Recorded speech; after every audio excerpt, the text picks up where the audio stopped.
قرآن اور حدیث کی روشنی میں آپ کیا فرماتے ہیں کہ شب برات کا ثبوت اور شب برات کن دلائل سے یہ باقاعدہ ثابت ہے اور اس کو منانا بھی چاہیے؟ کیا کہتے ہیں آپ؟ احادیث طیبہ اس حوالے سے بکثرت موجود ہیں، اگرچہ کہ ان کے جو الفاظ ہیں وہ مختلف ہیں، لیکن تمام کے تمام الفاظ وہ معنی کے اعتبار سے ایک طرح کے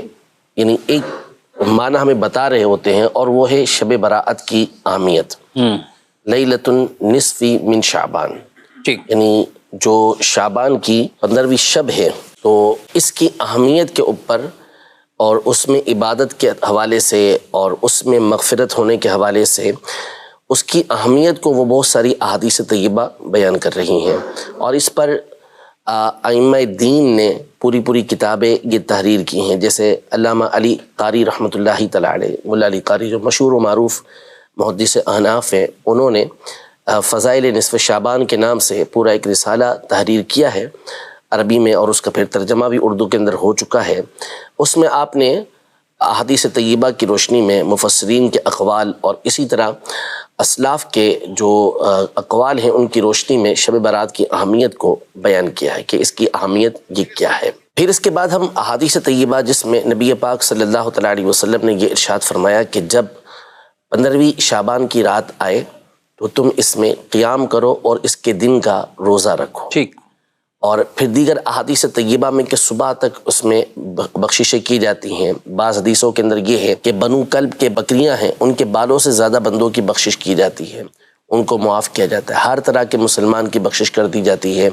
سوائے اس کے کہ جس نے دل کے اندر کینہ رکھا ہوا ہے یا جو جادو کرنے والا ہے یا چند ایک اور، ان کے علاوہ باقی سب کی بخشش کر دی جاتی ہے۔ ان احادیث طیبہ کی روشنی میں شب براءت کی جو اہمیت ہے وہ ہمارے سامنے ظاہر ہو جاتی ہے۔ پھر اس کے بعد اگر ہم اسلاف کے عمل کے اوپر غور کریں تو بڑے بڑے تابعین اور انہوں نے جنہوں نے صحابہ کرام علیہم رضوان کی صحبت پائی، ان کا یہ معمول رہا کہ وہ اس رات کو خاص مسجد کے اندر جمع ہو کر، اور لوگ بھی ان کے ساتھ جمع ہوتے تھے، وہ اس رات میں اللہ پاک کی عبادت کا خاص اہتمام یہ کیا کرتے تھے۔ امام ابن رجب حنبلی رحمۃ اللہ تعالی علیہ جو 8ویں صدی ہجری کے زبردست محدث ہیں، فقیہ ہیں اور ایک بڑے عالم گزرے ہیں، تو انہوں نے اپنی کتاب لطائف المعارف کے اندر پوری ایک فصل اس حوالے سے باندھی ہے، احادیث طیبہ کو بھی ذکر کیا ہے، ان پر کلام بھی کیا ہے، اور پھر اس کے بعد انہوں نے تابعین کے عمل کو بھی ذکر کیا ہے کہ خالد بن معدان رحمۃ اللہ تعالی علیہ اور اس طرح کے بڑے بڑے جو تابعین تھے ملک شام کے، وہ جمع ہوتے اور پھر اس کے بعد عبادت کیا کرتے تھے۔ یوں ہی امام فاقیہی رحمۃ اللہ تعالی علیہ جو 3ری صدی ہجری کے بزرگ ہیں، انہوں نے اپنی کتاب اخبار مکہ کے اندر، جس میں آپ نے مکہ مکرمہ کے فضائل، مکہ مکرمہ کے حالات، مکہ مکرمہ کی تاریخ کو ذکر کیا ہے، تو اس میں آپ نے اس بات کو بھی ذکر کیا کہ اہل مکہ کا شعبان کی 15ویں رات کو طریقہ کار کیا ہوتا تھا، تو انہوں نے باقاعدہ اس بات کو لکھا کہ یہ اہل مکہ اس رات کو جمع ہو کے خاص طور پر عبادت کا اہتمام کرتے، زمزم کا پانی پیا کرتے تھے اور کھڑے ہو کر اللہ پاک کی بارگاہ میں عبادت کرتے،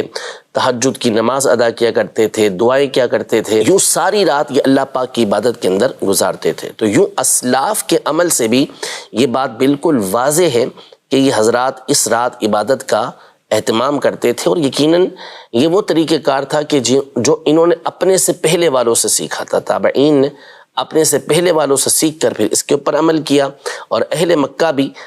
پہلے والوں کو دیکھ کر، کیونکہ یہ بات جو لکھی جا رہی ہے وہ 3ری صدی ہجری کے اندر لکھی جا رہی ہے اور وہ پہلے سے ان کا عمل بیان کر رہے ہیں، تو اس کا مطلب ہے کہ کافی پرانا یہ عمل جو ہے وہ اہل مکہ کرتے ہوئے آ رہے ہیں، تو یقیناً صحابہ کرام علیہم رضوان کو دیکھ کر انہوں نے یہ عمل کیا ہوگا، شروع کیا ہوگا، اور اسی کو پھر آگے مستقل وہ کرتے رہے، اور یہی پھر تعلیمات آگے پہنچی ہیں۔ تو اب اس رات میں عبادت کی اہمیت تو بالکل واضح ہے، اور اسلاف کا طریقہ کار بھی موجود ہے، حتیٰ کہ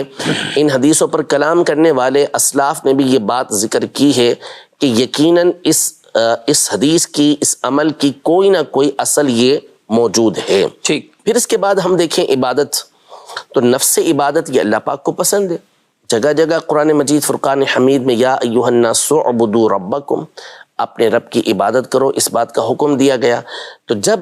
عام دیگر راتوں کے اندر عبادت جائز ہے تو اس رات کے اندر بھی عبادت جائز ہے۔ اب رہا اس کا اہتمام کرنا، تو اہتمام اس لیے کیا جاتا ہے کہ جب کوئی ایسی رات آتی ہے کہ جس کے اندر کوئی فضیلت موجود ہوتی ہے،